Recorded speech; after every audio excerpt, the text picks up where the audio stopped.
What's up, y'all? It's your boy Ranulf checking in, and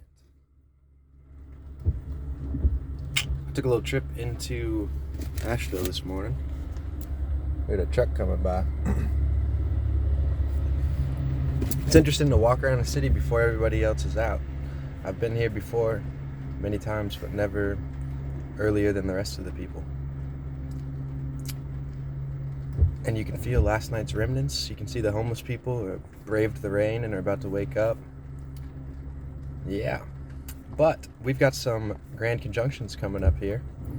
Yesterday, 2/2/2/2/2/2/2/2/2/2 was the United States Pluto Return. Okay, so that just happened. That'll continue to affect for a while. And the last time that happened was July 4th, 1776. And there was a revolution. So we can expect some of the same energy now, the throwing off of the oppressors. If you think about it, on the world stage, the United States is the last country. It's just Russia and the United States, and the United States has a way better chance of saving the entire world, or those that can be saved. Everybody else is completely oppressed by the globalist regime, as we see in Canada and in Australia, New Zealand, Austria, Germany, France, etc. The people are soon to be, if not right now, under martial law. They're starting to be taken off the streets for protesting or doing whatever they're doing. And they're starting to be held in re-education facilities, in prison, without any sentence, without any jury, without any hope. And that will be the rollout for the rest of the civilians now that there's basically dictatorships and fascist regimes being established in these countries. I'll turn off the wiper blades here. So, we can expect revolutionary energy out of the United States, which is a positive thing because we're the last bastion. We're the only nation that doesn't have the guns taken away, besides Switzerland in the whole world. Just about, besides third world nations, which can't save anybody. So, as long as the people here stay strong and pull the trigger politically at the right time, then we can get the job done. So, the conjunctions that are coming up are Mars and Venus have been racing next to each other because Venus was picking up speed after her retrograde. They're both at about 21 degrees Capricorn right now.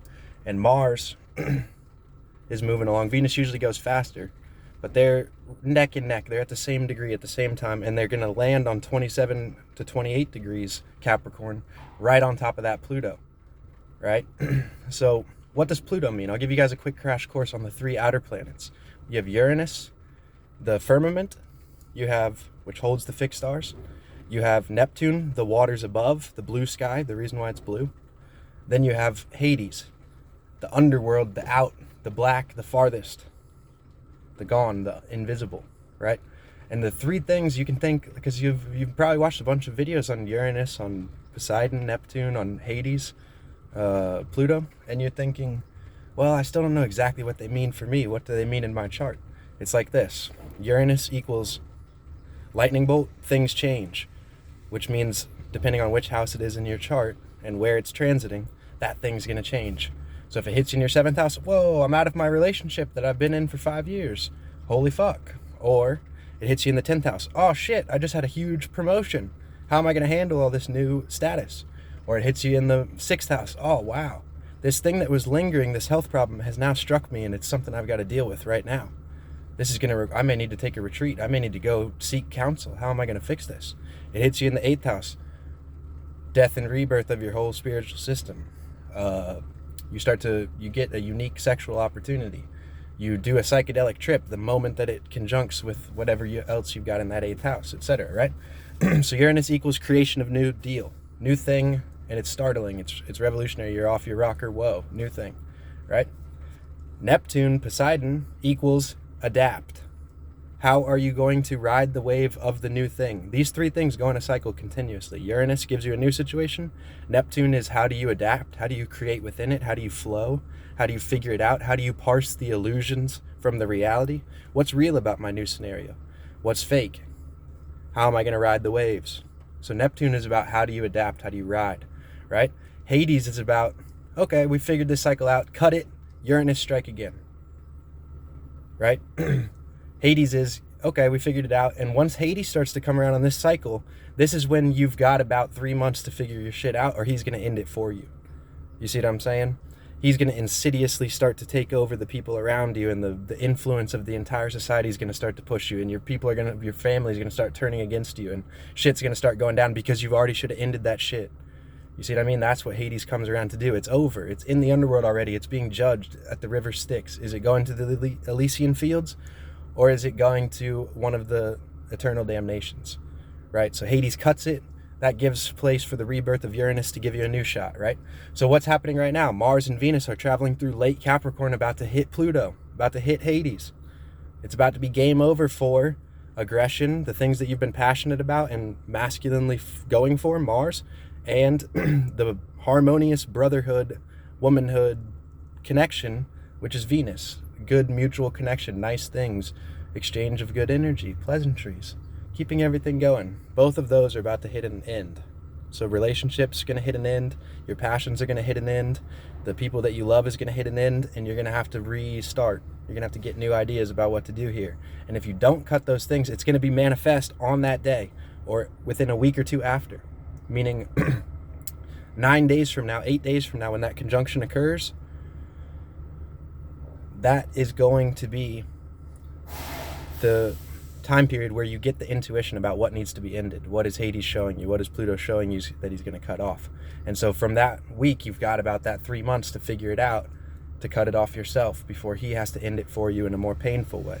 And before you get spiteful, don't get spiteful, stay on top of it. Okay, this thing has to end. Let's end it. Uranus will bring you a new thing, and then you'll figure out how to adapt with that, right? So that's that breakdown. Now we look at, also in 9 days, right around the same time, the sun is going to conjunct Jupiter in Pisces. Right now the sun is crawling over to 5 degrees Pisces, and Jupiter is at 12 degrees Pisces, so they're going to meet at about 13 degrees, 14 maybe. So what that means is, look where you have Pisces in your chart, in your house. Something's going to happen there.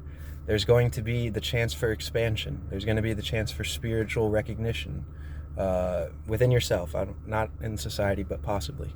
Meaning you'll have a chance for an expansive view. You'll have a chance for new understanding, new ways to be, new beliefs, new things to believe in, right? Let's see, is there anything else to cover? Pisces, 5 days. I bet you the moon will be right there too, because moon is at moon will be within 20 degrees of that, of both of those of the Jupiter and sun in Pisces, because it's at 29 degrees Scorpio as I make this video, and it moves a sign every 2.5 days, so it goes to that. Yeah, it'll be right around that. All right, y'all, that's it. Just a little quick update here. Ranulf checking in. Love you guys. And the videos are going to keep coming, just free flowing, whatever hits me. Peace out.